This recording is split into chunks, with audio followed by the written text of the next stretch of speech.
हरिः ॐ शुक्लाम्बरधरं विष्णुं शशिवर्णं चतुर्भुजं प्रसन्नवदनं ध्यायेत् सर्वविघ्नोपशान्तये।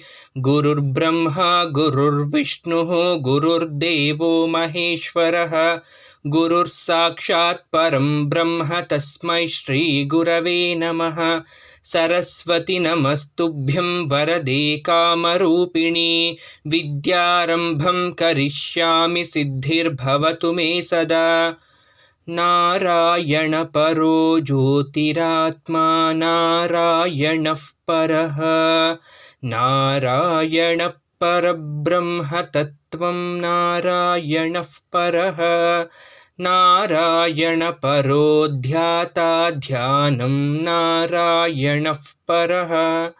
यच्च किञ्चिज्जगत्सर्वं दृश्यते श्रूयतेऽपि वा अन्तर्बहिश्च तत्सर्वं व्याप्य नारायणस्थितः।